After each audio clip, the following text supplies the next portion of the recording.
दोस्तों, अगर आप भी अपना primary saving account HDFC bank के अंदर ओपन करवाना चाहते हो ना, तो भाई आज की इस वीडियो के अंदर हम अकाउंट ओपनिंग प्रोसेस से लेके इस अकाउंट के अंदर आपको कौन कौन से हिडन चार्जेस लगाए जाते हैं और आप उन चार्जेस को कैसे कम करवा सकते हो, भाई एक एक स्टेप आपको डिटेल में बताने वाला हूँ। लेकिन देखो, कभी आपके माइंड में सवाल आता है ना कि हमें एक्सिस बैंक या फिर एचडीएफसी बैंक में से कौन सा अकाउंट ओपन करना चाहिए, तो भी आप आंख बंद करके ना अपने एचडीएफसी बैंक ही चूज करना, क्योंकि भाई एक्सिस तो मैं पिछले 1.5 साल से यूज कर रहा हूँ और भाई इस अकाउंट के अंदर इतने ज्यादा लेवल पे चार्जेस हैं। एक मतलब चार्जेस आता है इसका कंसोलिडेट चार्जेस करके भाई हर महीने आपको देने ही पड़ेंगे। तो भाई एक्सिस वालों, अभी ये अकाउंट मैंने बंद करवाया है, धीरे धीरे आप अपने कंसोलिडेट चार्जेस को कम करो, वरना भाई दुनिया भी बंद करवाने लगेगी।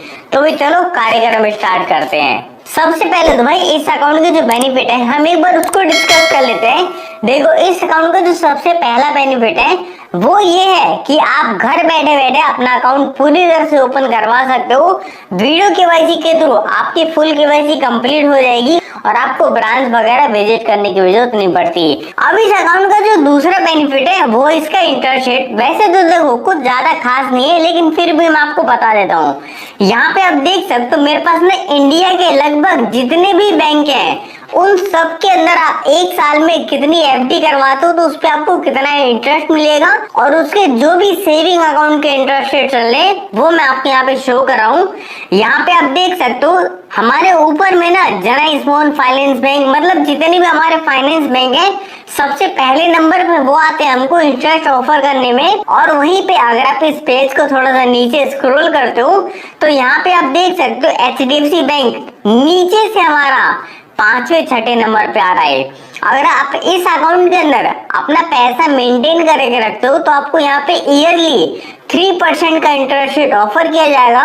और मान के चलते अगर आप इसमें एक साल की एफडी क्रिएट करवा देते हो तो यहाँ से आपको मैक्सिमम से मैक्सिमम 6.5% के आसपास का इंटरेस्ट रेट मिल जाएगा। अब देखो ये ऊपर नीचे होते रहते हैं तो अब इसको ज्यादा सीरियसली मत लेना। अब इसका तीसरा बेनिफिट जो कि सबसे इम्पोर्टेंट है, अब ये ना आपका एक रेगुलर सेविंग अकाउंट या फिर आपका प्राइमरी सेविंग अकाउंट होगा तो भाई इस अकाउंट के अंदर आप मैक्सिमम कितना भी बैलेंस रखो कोई भी लिमिटेशन नहीं होगी। जैसे हमारे जीरो बैलेंस अकाउंट या फिर जो हमारे पेमेंट बैंक होते हैं उनके अंदर मैक्सिमम लिमिट हमारी 2 से 3 लाख की होती है, लेकिन इस अकाउंट के अंदर आप जितना मर्जी उतना पैसा सेव करके रख सकते हो या फिर आप उसकी एफडी भी क्रिएट करवा सकते हो। इस अकाउंट के अंदर आपको कोई भी लिमिटेशन देखने को नहीं मिलेगी।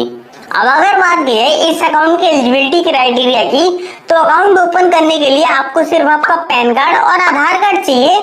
लेकिन ध्यान रखना ये दोनों ही डॉक्यूमेंट आपके पास ओरिजिनल होने चाहिए, क्योंकि जो भी आपका वीडियो केवाईसी वेरिफिकेशन करेगा वो आपसे आपका ओरिजिनल पैन कार्ड डिमांड करेगा। अगर आपके पास ई पैन कार्ड है या फिर फोटो कॉपी है तो भाई वो नहीं चलेगा, आपका अकाउंट वहाँ पे रिजेक्ट कर दिया जाएगा। फिर आपको ऑफलाइन जाके अपने अकाउंट ओपनिंग का प्रोसेस कंप्लीट करवाना पड़ेगा। अब भाई इस अकाउंट का सबसे इम्पोर्टेंट फैक्टर ये है कि ये हमारा प्राइमरी सेविंग अकाउंट है, तो भाई हमको इसमें कुछ ना कुछ बैलेंस मेंटेन करके रखना पड़ेगा। तो भाई देखो, सबसे पहले तो एक चीज मैं आपको क्लियर कर देता हूँ, एचडीएफसी ना हमको कोई भी जीरो बैलेंस की फैसिलिटी ऑफर नहीं करता। अगर आप ये खोज रहे हो तो भाई आप सबसे बड़ा मूर्ख हो, क्योंकि यूट्यूब के ऊपर आपको मूर्ख बनाया जा रहा है। ऐसी बहुत सारी वीडियो भरी पड़ी है जिसमें कि आपको बोला जाएगा कि भाई आप एचडीएफसी बैंक का जीरो बैलेंस अकाउंट घर बैठे बैठे या फिर ऑफलाइन जाके ओपन कर सकते हो, लेकिन भाई एचडीएफसी बैंक का ऐसा कोई भी अकाउंट है ही नहीं। लेकिन हाँ, 2 सिचुएशन के अंदर आप अपना एचडीएफसी के अंदर जीरो बैलेंस अकाउंट ओपन कर सकते हो। अगर आप उस पर आते हो तो भाई एक बार ध्यान से सुन लेना। देखो, सबसे पहली सिचुएशन, अगर आप एक सैलरीड पर्सन हो ना तो जिस भी कंपनी के अंदर आप काम करते हो उसके पास राइट्स रहते हैं कि वो आपका एचडीएफसी बैंक का एक सैलरी सेविंग अकाउंट ओपन करके दे। लेकिन इसमें भी एक चीज ध्यान रखना, आपकी सैलरी ना हर महीने कंटिन्यू आनी चाहिए, तभी आपका एक जीरो बैलेंस रहेगा। अगर आप 3 महीने के बाद उस अकाउंट के अंदर सैलरी नहीं डाल पाते तो भाई वो आपका रेगुलर सेविंग अकाउंट में कन्वर्ट कर दिया जाएगा। उसके बाद दूसरी सिचुएशन, देखो जब ना मतलब कोरोना का टाइम था तो बहुत सारे लोगों के वहां पे अकाउंट नहीं थे, तो प्रधानमंत्री जनधन योजना के तहत ना सभी लोगों के BSBD अकाउंट ओपन किए जा रहे थे और ये अकाउंट सभी बैंकों के अंदर ओपन किए जा रहे थे। लेकिन भाई धीरे धीरे करके जितने भी बैंक है ना, उन्होंने सिटी एरिया के अंदर इस बैंक अकाउंट को ओपन करना ही छोड़ दिया। अगर आप रूरल एरिया चाहते हो ना, तो भाई ये वाला अकाउंट ओपन करवाने के लिए आप ब्रांच में जा सकते हो। अगर वो मना भी कर देते हैं ना, तो भाई उनसे रिक्वेस्ट वगैरह करके आप ये वाला अकाउंट इजीली ओपन करवा सकते हो। लेकिन ध्यान रखना, सिर्फ ये अकाउंट विलेज में ही चलता है। अगर आप सिटी एरिया के अंदर हो तो भाई वो जाते ही साफ मना कर देते हैं। तो फिर चलो अभी हम अपने टॉपिक पे वापस आते हैं और एक बार देख लेते हैं, अगर आप अपना primary saving account HDFC bank के अंदर ऑनलाइन ओपन करना चाहते हो तो भाई आपको अपने एरिया के हिसाब से कितना पैसा मेंटेन करके रखना पड़ेगा। यहाँ पे आप देख सकते हो, आपको यहाँ पे मैक्सिमम तो 10,000 की लिमिट दी जाती है और मिनिमम यहाँ पे 2500 रुपए भी मेंटेन करके रख सकते हो। लेकिन इसके पीछे टर्म एंड कंडीशन है, एक बार मैं आपको बता देता हूँ। यहाँ पे आप देख सकते हो, अगर आप मेट्रो या फिर अर्बन सिटी के अंदर आते हो, देखो अब ये भी आपको जानना पड़ेगा। एग्जाम्पल के लिए मान के चलते कि मैं विलेज एरिया के अंदर रहता हूँ, लेकिन जो मेरी ब्रांच है वो भाई सिटी एरिया के अंदर आ जाती है। तो ध्यान रखना, मेरा अकाउंट सिटी एरिया के हिसाब से ही ओपन किया जाएगा। अगर मेरा जो घर है वो विलेज में आता है और अगर मेरी ब्रांच भी विलेज के अंदर आती है, तब जाके मेरे जो अकाउंट है वो विलेज एरिया के अंदर कंसीडर किया जाएगा। तो भाई ये सारी चीजें बहुत से लोगों के माइंड में क्लियर नहीं होती, तो मैंने कर दिया। यहाँ पे आप देख सकते हो, मेट्रो या फिर अर्बन ब्रांचेस के अंदर अगर आप अपना अकाउंट ओपन करवाते हो तो यहाँ पे आपको एवरेज मंथली बैलेंस 10,000 रुपए मेंटेन करना पड़ता है। या फिर अगर आप 1 लाख रुपए की FD करवा देते हो 1 साल 1 महीने के लिए, तो भाई आपको यही वाला अकाउंट 0 बैलेंस में ऑफर कर दिया जाएगा। उसके बाद अगर बात की है सेमी अर्बन ब्रांचेस की, तो आप देख सकते हो आपको यहाँ पे मिनिमम 5,000 रुपए मेंटेन करने पड़ेंगे और यहीं पे अगर आप फिक्स डिपॉजिट 50,000 रुपये करवा देते हो तो ये वाला अकाउंट भी आपको 0 बैलेंस में ऑफर कर दिया जाएगा। उसके बाद बात करेगा रूरल एरिया की, तो यहाँ पे आपको एवरेज क्वार्टरली बैलेंस 2500 रुपए मेंटेन करना पड़ेगा। अब देखो, जो हमने मतलब पहले वाला अकाउंट डिस्कस किए थे उसके अंदर आपको एवरेज मंथली बैलेंस मेंटेन करना था, लेकिन यहाँ पे आपको एवरेज क्वार्टरली बैलेंस मेंटेन करना है। तो भाई यहाँ पे हमको मतलब थोड़ा बहुत फायदा मिल जाता है। यहीं पे आप देख सकते हो, आपको 25 रुपए मेंटेन करने हैं। या फिर अगर आप 25,000 रुपए की FD 1 साल 1 महीने के लिए क्रिएट कर देते हो तो फिर आपको ये वाला अकाउंट 0 बैलेंस में भी ऑफर कर दिया जाएगा। तो भाई इस अकाउंट की जो भी रियलिटी थी मैंने आपके सामने रख दिया। अगर आपको कोई बोलता है ना कि HDFC बैंक के अंदर 0 बैलेंस अकाउंट ओपन हो रहा है, तो भाई समझ जाना आपको वो पोपट काट रहा है, आपको वहां पे सावधान हो जाना है। अब देखो, एक बार मैं आपको इस अकाउंट के जो चार्जेस है वो भी बता देता हूँ। अब देखो यार, आप लोग सोच रहे हो कि भाई हमको 0 बैलेंस अकाउंट ओपन करना है, तो भाई देखो यार, 0 बैलेंस अकाउंट आप अपने एक सेकेंडरी अकाउंट रखो। बैंक में समाज सेवा थोड़ा ना कर रहा है कि आपको 0 बैलेंस दे देगा, वो कुछ नहीं कमाएगा। तो भाई कुछ ना कुछ चार्जेस जरूर होते हैं। तो एक बार हम इसके चार्जेस को भी देख लेते हैं, फिर कंपेयर करेंगे कि भाई हमारे लिए बेस्ट कौन सा है। दोस्तों, एक बार मैं आपको इस अकाउंट के अंदर जो डेबिट कार्ड मिलता है और उस डेबिट कार्ड की कितनी ज्यादा लिमिटेशन है, एक बार मैं आपको क्लियर कर देता हूँ। यहाँ पे आप देख सकते हो, सबसे पहले तो भाई आपको इस अकाउंट के अंदर ना वेराइटी ऑफ डेबिट कार्ड मिल जाते हैं, लेकिन यहाँ पे आपको इशुएंस फीस और रिन्यूअल फीस का भी ध्यान रखना है। और आपके पास जो डेबिट कार्ड आएगा उससे आप HDFC बैंक के किसी भी ATM से 5 ट्रांजेक्शन तो फ्री में कर सकते हो, लेकिन नॉन फाइनेंशियल ट्रांजेक्शन आपको अनलिमिटेड मिलेंगी। अब देखो, फाइनेंशियल ट्रांजेक्शन हमारी वो होती है जिसमें कि हम बैलेंस विड्रॉ करते हैं, और नॉन फाइनेंशियल ट्रांजेक्शन वो होती है जिसके अंदर हम अपना बैलेंस इंक्वायरी या फिर मिनी स्टेटमेंट वगैरह निकालते हैं। अब देखो, इस अकाउंट को ओपन कर लेने के बाद आपको जो यहाँ पे वेलकम किट दिया जाता है उसके अंदर जो भी आपने डेबिट कार्ड सिलेक्ट किया होगा वो रहेगा।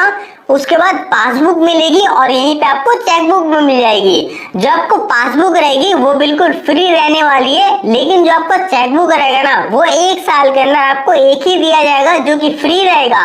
और ये चेकबुक आपकी 25 पेज की रहती है। अगर मान के चलते अगर आपको और भी अदर चेकबुक की रिक्वायरमेंट होती है तो आप अपनी एप्लीकेशन से अप्लाई कर सकते हो, लेकिन उसके लिए फिर आपको चार्जेस पे करने पड़ेंगे। अब अगर बात की जाए इस अकाउंट के ट्रांजैक्शन लिमिट और उसके चार्जेस की, तो भाई इस अकाउंट के अंदर आपको यूपीआई, एनईएफटी, आरटीजीएस और आईएमपीएस ये जितनी भी सर्विस है आपको सारी फ्री देखने को मिलती है।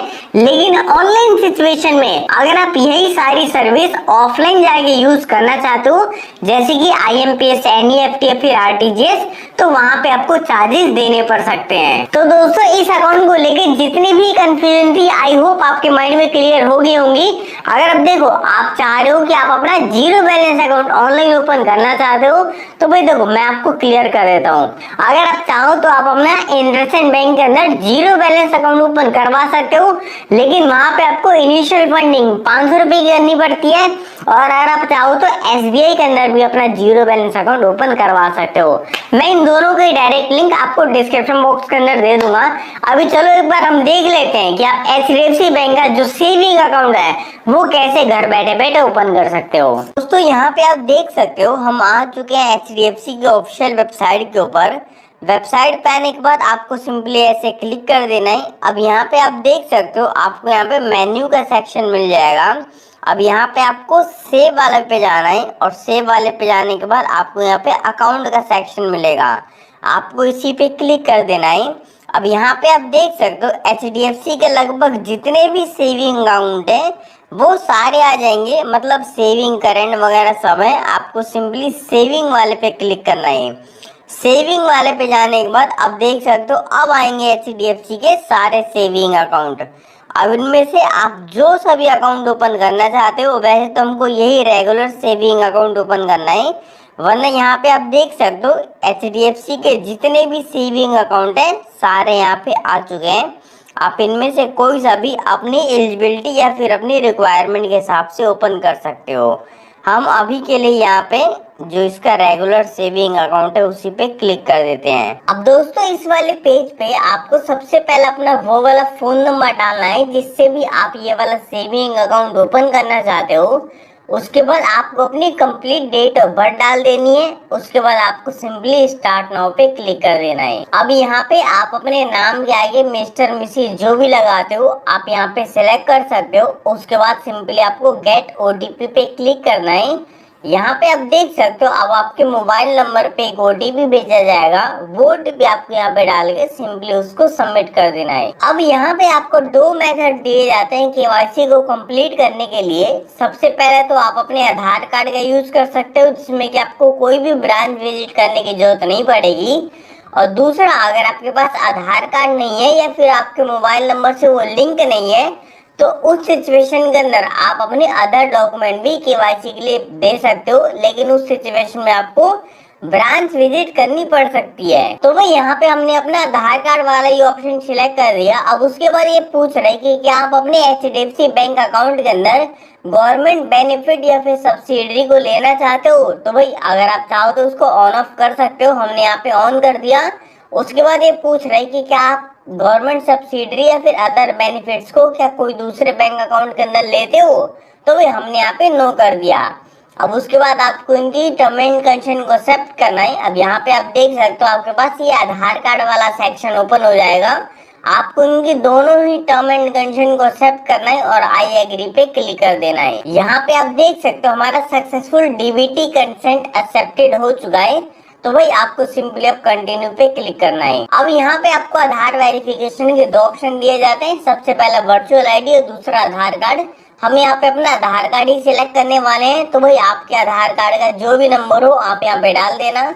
उसके बाद आपको उनकी टर्म एंड कंडीशन को एक्सेप्ट करना है। उसके बाद गेट ओटीपी पे क्लिक कर देना है। अब आपके आधार कार्ड के साथ रजिस्टर्ड मोबाइल नंबर पे एक ओटीपी भेजा जाएगा और वो ओटीपी आपके यहाँ पे डाल के उसको सिंपली वेरीफाई ई केवाईसी पे क्लिक कर देना है। अब यहाँ पे आप देख सकते हो इसने हमारे आधार कार्ड को फैच करके कुछ डिटेल से निकाल लिए और कुछ हमको यहाँ पे एंटर करनी पड़ेंगी। एक बार आप इसको क्रॉस चेक भी जरूर कर लेना, जैसे कि सबसे पहले आपका डेट ऑफ बर्थ यहाँ पे रहेगा, उसको देख लेना। उसके बाद देख सकते हो आपका यहाँ पे एड्रेस रहेगा। अगर आपका एड्रेस यहाँ पे सही है तो उसको सही रखना, वरना आप जिस भी करंट एड्रेस में रहते हो आप वो एड्रेस यहाँ पे डाल सकते हो। उसके बाद पिन कोड और स्टेट डाल देना। इंडिया तो आपका सिलेक्ट रहेगा ही। अब यहाँ पे आपका योर रेजिडेंस एड्रेस के अंदर देख सकते हो आप किसके साथ रहते हो। जैसे कि आप फैमिली के साथ रहते हो अपने मकान में, या फिर आप रेंटेड हाउस में रहते हो, जिस भी सिचुएशन के अंदर आप हो वो सिचुएशन यहाँ पे डाल सकते हो। उसके बाद यहीं पे आपके पास ना ब्रांच एड्रेस सिलेक्ट करने का ऑप्शन आ जाएगा। तो सबसे पहले तो आपको इसको इनेबल कर देना है। उसके बाद इनकी term and conditions tax purpose वाली को एक्सेप्ट कर लेना, अपना स्टेट सिलेक्ट कर लेना, सिटी सिलेक्ट कर लेना, और उसके बाद सिटी सिलेक्ट जैसी करते हो अब आपके सिटी के अंदर HDFC बैंक की जितनी भी ब्रांचेज होंगी वो सारी आपके पास आ जाएंगी। आपके आसपास जो भी नियर बाय ब्रांच हो आप उसको सिलेक्ट करके यहाँ पे सिंपली कंटिन्यू पे क्लिक कर देना। अब दोस्तों इस वाले पेज पे आपको अपना एम्प्लॉयमेंट टाइप भी बताना पड़ेगा। तो भाई सबसे पहले तो आपका अकाउंट टाइप पूछ रहा है सेविंग या फिर कॉर्पोरेट सैलरी। तो भाई आपको अपना सेविंग सिलेक्ट करना है। अगर कॉर्पोरेट के अंदर लेते हो पैसा तो आप यहाँ पे कॉर्पोरेट भी सिलेक्ट कर सकते हो। उसके बाद एम्प्लॉयमेंट टाइप पूछ रहा है, सैलरीड, सेल्फ एम्प्लॉयड, जो भी हो आप यहाँ पे बता सकते हो। उसके बाद आपको यहाँ पे अपना कंपनी का ईमेल एड्रेस डालना पड़ेगा। अब देखो अगर आपके पास कंपनी का ईमेल आईडी नहीं है तो आप चाहो तो अपनी पर्सनल ईमेल आईडी भी यहाँ पे डाल सकते हो। उसके बाद ये पूछ रहा है आपकी एनुअल इनकम कितनी है। तो वही आप साल में जितना भी कमा लेते हो वो आपको यहाँ पे डालना पड़ेगा। अब सोर्स ऑफ फंड के अंदर आपको बता देना कि पैसा आपको किस किस सोर्स से रिसीव होता है। जैसे कि आपको कोई इन्वेस्टमेंट इनकम या फिर आपको कोई पॉकेट मनी मिलती है तो आप यहाँ पे बता सकते हो। उसके बाद आपको अपना पैन कार्ड नंबर डालना है। और भाई ये जो आपको टर्म एंड कंडीशन दिख रही है ना, इसको एक्सेप्ट मत करना। इसको एक्सेप्ट तब किया जाता है जब आपके पास पैन कार्ड ही अवेलेबल ना हो। उसके बाद आपके पैन कार्ड के अंदर जो भी नाम हो आपको वो नाम डाल देना है। अब नीचे में आप देख सकते हो आपके सामने कुछ टर्म एंड कंडीशन आ रही होंगी। सबसे पहले वाले को नो कर देना और दोनों को यस करके आपको सिंपली इस पेज को प्रोसीड कर देना है। अब दोस्तों इस वाले पेज पे आपको अपना अकाउंट टाइप सिलेक्ट करने का भी ऑप्शन मिल जाएगा। देख सकते हो सबसे पहले ऑप्शन के अंदर हमारा डिजी यूथ अकाउंट आ रहा है और दूसरे ऑप्शन के अंदर हमारा रेगुलर सेविंग अकाउंट आ रहा है। अब देखो इन दोनों के अंदर ही आपको पैसा मेंटेन करके रखना पड़ेगा, लेकिन यहाँ पे जो आपका रेगुलर सेविंग अकाउंट है इसमें आपको थोड़ा सा ज्यादा मेंटेन करना पड़ेगा, क्योंकि इसके अंदर आपको फैसिलिटी भी थोड़ी बहुत ज्यादा मिलती है। अगर आप कम पैसा मेंटेन करना चाहते हो तो भाई आपको यहाँ पे अपना डिजी यूथ अकाउंट सिलेक्ट करके इसको कंटिन्यू पे क्लिक कर देना है। अब दोस्तों इस वाले पेज पे आपको अपने बारे में थोड़ा सा पर्सनल बताना पड़ेगा। जैसे कि सबसे पहले पूछ रहा है आपका मैरिटल स्टेटस, आप सिंगल हो, मैरिड हो, जो भी हो आप यहाँ पे बता सकते हो। उसके बाद आपको अपना फादर नेम बताना है और मदर नेम बताना है। उसके बाद देख सकते हो आपके पास नॉमिनी सिलेक्ट करने का ऑप्शन आ जाएगा। तो भाई देखो अगर आप नॉमिनी रखना चाहते हो तो यस कर देना, नहीं रखना चाहते तो नो कर देना। हम भाई यहाँ पे नॉमिनी रखना चाहते हैं तो नॉमिनी के साथ जो भी रिलेशनशिप हो आप यहाँ पे बता सकते हो। उसके बाद नॉमिनी का नाम बताना है और उसके बाद नॉमिनी का क्या डेट ऑफ बर्थ है वो बता देना है। और उसके बाद नॉमिनी का कंप्लीट एड्रेस भी यहाँ पे आपको देना पड़ेगा। देखो मान के चलते कि अगर आपका एड्रेस और नॉमिनी का एड्रेस दोनों सेम है तो यहाँ पे आपको सिंपली यस कर देना है। अगर आप दोनों का एड्रेस सेम नहीं है तो इसको अनटिक करके आप यहाँ पे नॉमिनी का कंप्लीट एड्रेस भी डाल सकते हो। अब इसी पेज को अगर आप थोड़ा सा नीचे स्क्रॉल करते हो तो यहाँ पे पूछ रहा है did HDFC bank representative help you. अगर आप इसको यस नो कुछ भी करते हो भाई कोई फर्क नहीं पड़ने वाला, हमने इसको यस कर दिया, ये अपने आप ये कोड वगैरह जनरेट करके दे दे रहा है। हमारा काम है सिंपली यहाँ पे दोनों टर्म एंड कंडीशन को एक्सेप्ट करना और सिंपली इसको प्रोसीड कर देना। अब यहाँ पे आप देख सकते हो जो हमारा अकाउंट है वीडियो केवाईसी के लिए रेडी हो चुका है और इस अकाउंट के अंदर हमको debit card, chequebook, loan offer वगैरह की सारी चीजें फैसिलिटी मिल जाती है। और यहीं पे आपके पास नीचे में टर्म एंड कंडीशन आ रही होंगी कुछ वीडियो केवाईसी की, आपको उन दोनों को ही एक्सेप्ट कर लेना है और सिंपली उसको प्रोसीड कर देना है। लेकिन आप वीडियो केवाईसी से पहले देख सकते हो जो हमारा इंस्टा सेविंग अकाउंट है वो कम्प्लीटली ओपन हो चुका है। अगर हम इस अकाउंट को यहीं पे छोड़ देते हैं ना तो ध्यान रख लेना आपका ये अकाउंट 1 साल तक ही वैलिड होता है और इस अकाउंट के अंदर बहुत ज्यादा लिमिटेशंस होती हैं। अगर आप अपनी वीडियो केवाईसी को कंप्लीट करवा लेते हो तो वहां पे आपकी फुल केवाईसी कंप्लीट हो जाएगी और उसके बाद आपके अकाउंट के अंदर एक भी पैसे की लिमिटेशंस नहीं रहेगी। तो भाई देखो अगर आप चाहो तो ये अकाउंट यहाँ तक भी हमारा कंप्लीट हो चुका है। देख सकते हो हमको अपना अकाउंट नंबर, कस्टमर आईडी वगैरह सारी चीजें मिल चुकी हैं। लेकिन अभी हमको अपनी वीडियो केवाईसी कंप्लीट करवाना बाकी है। तो यहाँ पे आप देख सकते हो, आपको नेक्स्ट पेज के अंदर वीडियो केवाईसी स्टार्ट करने का ऑप्शन मिल जाएगा। आपको सिंपली स्टार्ट वीडियो केवाईसी पे क्लिक कर देना है। अभी HDFC बैंक अपना गेटवे तैयार कर रहा है। केवाईसी को कंप्लीट करने के लिए आपको सिंपली इसको प्रोसीड करना है। उसके बाद आपको अपने लोकेशन, कैमरे और माइक की परमिशन को अलाउ कर देना है। अब इस पेज पे आप देख सकते हो, आपको सारी चीजें अलाउ करने का ऑप्शन दिख जाएगा। अब यहाँ पे आपके पास HDFC बैंक की तरफ से ना एक एजेंट कनेक्ट कर दिया जाएगा और वो एजेंट आपसे कुछ क्वेश्चंस पूछ सकता है, जो कि आपने यहाँ पे अपनी डिटेल के अंदर फिल कर रखे होंगे, वही पूछेगा वो। और उसके बाद आपको अपना पैन कार्ड यहाँ पे शो करना पड़ेगा। उसके बाद एक पेपर पे अपना सिग्नेचर भी करके यहाँ पे दिखाना पड़ेगा। और उसके बाद आपके माइंड में कुछ भी क्वेश्चन उठते हैं तो भाई आप इन एजेंट से पूछ सकते हो, आपको यहाँ पे रिप्लाई मिल जाएगा। अब उसके बाद आपके पास भी ऐसा थैंक यू का पेज आ जाएगा और यहाँ पे आप देख सकते हो हमारी HDFC की वीडियो केवाईसी कंप्लीट हो चुकी है। और यहाँ पे हमको कुछ PDF वगैरह दे दिया है, जिसके अंदर हमारे अकाउंट की डिटेल वगैरह या फिर जो भी टर्म एंड कंडीशन है वो लिखी पड़ी है। अब देखो, इसके बाद आपको क्या करना है मैं आपको बता देता हूँ। आपको सबसे पहले ना HDFC बैंक की जो भी एप्लीकेशन है उसको डाउनलोड कर लेना। अब आपके SMS पे और आपके ईमेल पे आपके अकाउंट से रिलेटेड जितनी भी चीजें हैं वो सारी भेज दी जाएंगी। आप उसमें से अपनी कस्टमर ID निकालना और HDFC बैंक की एप्लीकेशन के अंदर लॉगिन कर लेना। उसके बाद आप अपना अकाउंट यहीं से मैनेज कर सकते। और उसके बाद आपको 5 से 6 दिन का वेट करना है, जो भी आपने पासबुक वगैरह सिलेक्ट किया था या फिर डेबिट कार्ड वगैरह, उसके बाद आप उसका कम्प्लीटली यूज कर सकते हो। तो दोस्तों, ये था कंप्लीट प्रोसेस HDFC बैंक का सेविंग अकाउंट ओपन करने का। अब देखो, इस वीडियो के अंदर जो भी मेरा ट्रू रिव्यू था वो मैंने आपके साथ शेयर किया है। तो इस वीडियो को एक बार लाइक करके चैनल को सब्सक्राइब कर सकते हो। बाकी हम मिलते हैं अपनी अगली किसी वीडियो के अंदर।